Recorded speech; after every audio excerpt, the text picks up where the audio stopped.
Just as a disclaimer, we want you to know that some of the movies that we will be reviewing were shot in a different time and era where people of race and sex were not treated equally. We understand this and hope you do too. The movies or anything that happened on the sets are not the views of this podcast or what this show is intended to be all about. Exactly. And we want to give due diligence in presenting the movie and not the views of the cast or directors or anyone involved. But we also feel it's necessary to let the audience know some of the background information to get a feel for what was happening at the time of shooting the film. Again, we hope you understand that we do not agree with everything that went on, and we just want to give out the information. And with that being said, hope you enjoy the show.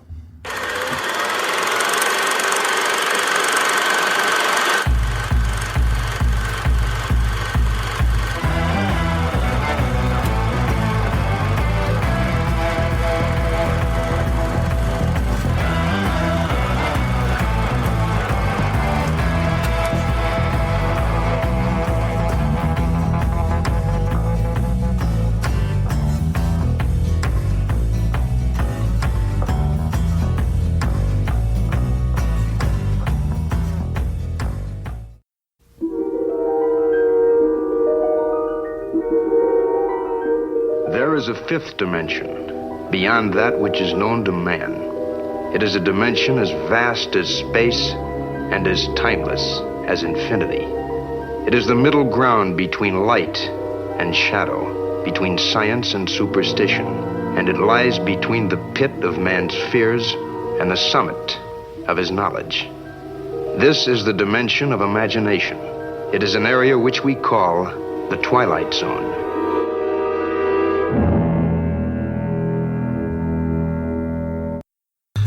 All right, guys, welcome back to the Twilight Zone series here on the Tragedy of Cinema podcast. I'm back with co-host Eric Cummings. Thank you. We are now on episode number 7 of the Twilight Zone, The Lonely. Eric. One of the worst ones so far. No, I'm just kidding. The episode number 7, The Lonely.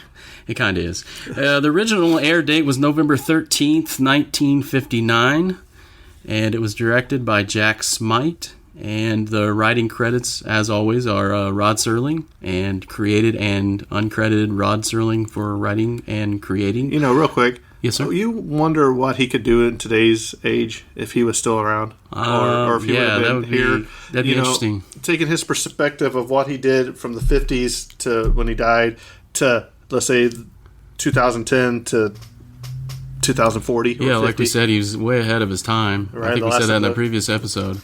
Right, but I just wonder how, knowing what we know now about we've been to the moon, how far they made advances in medical and science and all that. Where would his mind have taken him now? You know what I mean? In the future, the stuff that would come true, basically. Right. Yeah, that'd be interesting to see. Rod Serling, obviously the narrator. Jack Warden. Man. Sorry, I don't know what that was. Eric, turn your phone off. Oh, that was you. That was mine. Jack Warden played James A. Corey in this episode. John Denner played Captain Allenby. And Jean Marsh played Alicia, the robot, as they call her in the episode. They don't call her a robot. They call her a robot. I think she's been in a lot of stuff, if I remember right. I'm not real familiar. I know she looked like Morticia Addams to me in the... Let me look that up real quick. In the episode. The synopsis real quick is a convict that has been sent to an asteroid 9 million miles from Earth gets sent a female robot companion. There's it's just interesting that what they say it takes 4.5 years. Was it 4.5 years each time that he gets supplies sent or something? It was like... Sorry. Well, did they say it was like 4.5 years to get him supplies each, or 2.5 or something? The episode they said it was, they went 4 times a year to give him supplies. But if it's 9 million miles from Earth. Yeah, I think they allude in the episode that they are traveling to different asteroids. They sort of make a circle around different asteroids. And Jean Marsh. Yes. She was in Willow. She was the queen. Okay. The queen in Willow. She was in Return to Oz. I knew I just saw her in something because I watch Willow all the time. And then she was in a lot of other movies, but I know Willow's definitely. She was in 9 to 5. Oh, the movie with Dolly No, I Parton? think it was the show. The show? Okay. Yeah. But yeah, definitely in Willow, one of my favorite movies. So, all right. So anyway, they from what I took from the episode, they travel around, and this is sort of like, solitary confinement, except you're on an asteroid or a planet type deal. Did they say what his crime was? He had committed. Well, he says when I say he, the character James Corey, he's convicted of murder, but he says he murders in self-defense. Right. And so, but he's there, yes, because he's been convicted of murder. And so he's in isolation. Again, a running theme throughout all the Twilight Zones. He's by himself on this planet, and he only sees a human every 4 months or so. Right. When these drops come, supply drops come, yeah. And he gets really excited when somebody comes to see Yeah, him. and they mentioned they only have 15 minutes in between stops, so they don't have a lot of time. And he's begging them. Corey is begging these 3 men to stay and like play checkers with him, or do something. I think they have checkers, a game set up that they can play, and they move every so they're often. like, no, we have to go. We only have a certain amount of time for stops. He also he also talks about in the beginning of the episode, they give him, I guess it must have been a previous drop, where they give him all these car parts, and he has all this time on his hands. Corey, speaking of Corey, he has all this time on his hands because he's by himself on this asteroid/planet, and he's going to put he assembles the car from all the car parts that they drop for him, and that sort of occupies his time. Right. And you see him sitting in the car at the beginning of this episode. Yeah, in the very beginning, he's sitting in the car. He's done. He's completed that project, and he's sort of bored and doesn't know what to do with his time. And the one guy's like, he's like, look, he's like, I'm just so lonely out here.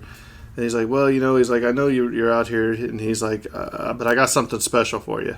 He's like, I have to go back to the ship and get it or whatever, and we'll have the guys bring it out here.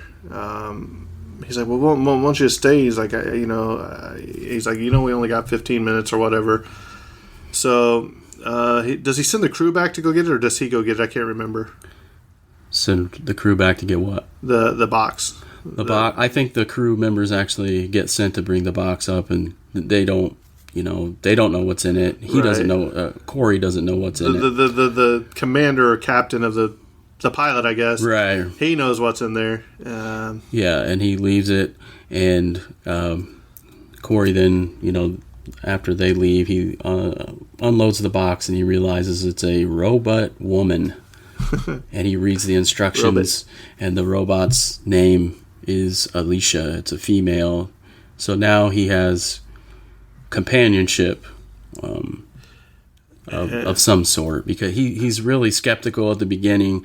He doesn't believe that, he kind of thinks these guys just left this inanimate robot to sort of torment him and remind him of the fact that he's all alone, but really it ends up she becomes like a companion, like his wife, I guess. Yeah, I guess like a wife, a robot wife for him.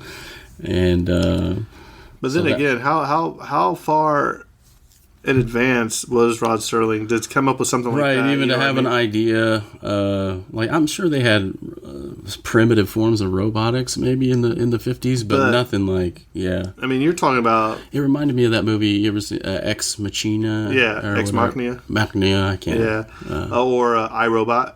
But what's interesting about this is they're actually coming up with that stuff in real life now. Like, you see the people like moving AI boxes and all that stuff, jumping and catching boxes. You could throw stuff at them and all that. Yeah. But yeah, he's like, you're just a robot. You're not real. And then you see her. Then she give like that little tear come down her face or something. And, he's really right. He's pretty cruel to her really at the beginning, yeah. And he doesn't think she has emotions or anything like that because she's a robot. But apparently, she is a robot that can feel pain and has emotions, and I guess maybe even feel love and affection or whatever. So and hatred and all that. Yeah, exactly. So I mean, their bonds. They eventually come around where they're bonding pretty well now, and.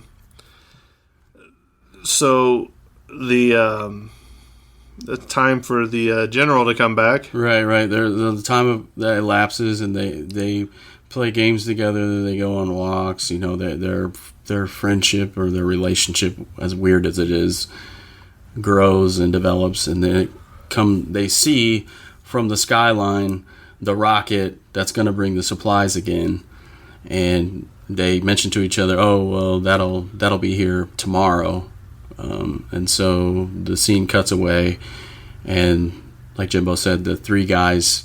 They're so excited that they're running to him. You're like, right. "What's going on?" He's like, "You don't understand." He's like, "You've been pardoned." Right. And he's like, "What?" His conviction of murder was overturned, and he's been given a full pardon.